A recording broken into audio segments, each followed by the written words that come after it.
नमस्कार मंडळी, माझं नाव मनीषा. तुमचं मनापासून स्वागत करते आजच्या या सुंदर आणि भावनिक कथेमध्ये.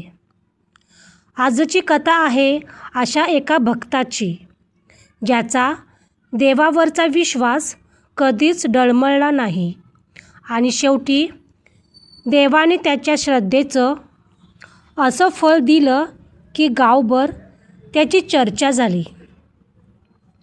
चला तर मग कथेला सुरुवात करूया. सातारा जिल्ह्यातल्या एका छोट्याशा गावात गणूकाका नावाचे एक वृद्ध शेतकरी राहत होते. घरात पत्नी नव्हती. मुलगा शहरात जाऊन अनेक वर्ष झाली होती. तो ना फोन करायचा ना घरी यायचा. गणूकाकांकडे फारशी शेती नव्हती. 2 वेळच्या जेवणाचीच कसरत होती. पण एक गोष्ट मात्र कायम होती. रोज पहाटे उठून मंदिरात जाऊन विठ्ठलाची पूजा करणे. गावातले लोक त्यांना म्हणायचे, "काका, एवढी भक्ती करून काय उपयोग? देवाने तुम्हाला दिलं तरी काय?" गणूकाका हसून म्हणायचे, "देवाने मला श्वास दिला, 2 वेळचं अन्न दिलं आणि समाधान दिलं. यापेक्षा मोठं धन कोणतं?" एक वर्ष गावात मोठा दुष्काळ पडला. शेतं करपली. लोकांची परिस्थिती बिकट झाली. गणूकाकांकडचेही धान्य संपत आलं होतं. एक दिवस त्यांनी विठ्ठलासमोर हात जोडले. "विठ्ठला, माझ्यासाठी काही मागत नाही, पण गावातली लेकरं उपाशी देऊ नको." हे बोलून ते घरी आले. दुसऱ्या दिवशी सकाळी दारावर टकटक झाली. दार उघडलं तर एक अनोळखी तरुण उभा होता. "काका, माझी गाडी इथे बंद पडली आहे. थोडं पाणी मिळेल का?" गणूकाकांनी त्याला पाणी दिलं. घरात जे होतं ते साधं जेवणही प्रेमाने वाढलं.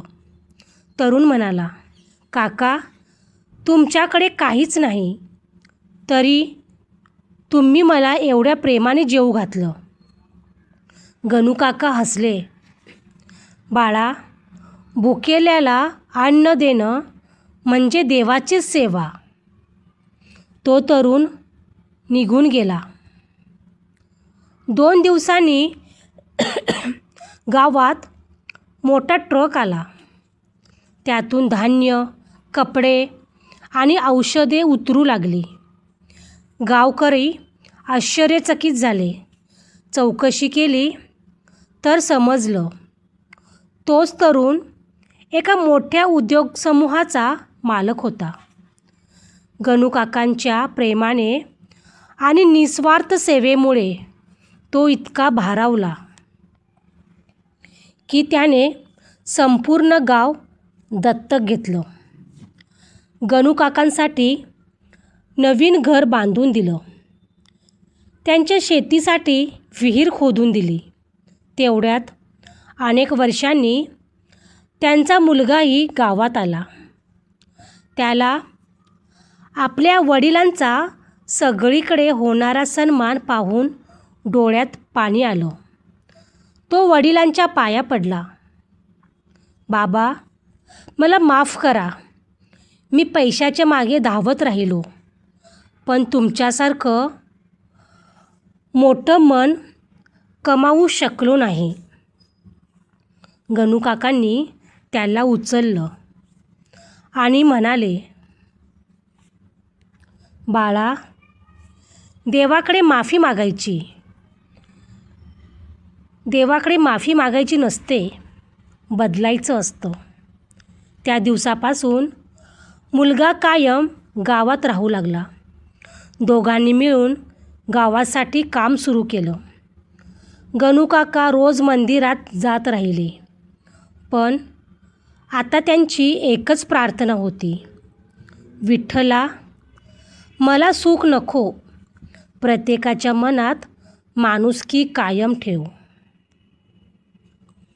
देवावरचा विश्वास कधीही सोडू नका. देव कधीच उशीर करत नाही. तो योग्य वेळी योग्य मार्गाने आपल्या भक्तांची परीक्षा संपवतो. हो, आणि लक्षात ठेवा, भुकेल्याला अन्न, दुःखी माणसाला आधार आणि मनात श्रद्धा, हाच खरा देव आहे. कथा आवडली असेल तर नक्की शेअर करा. पुन्हा भेटू एका नव्या हृदयस्पर्शी कथेसह. तोपर्यंत धन्यवाद.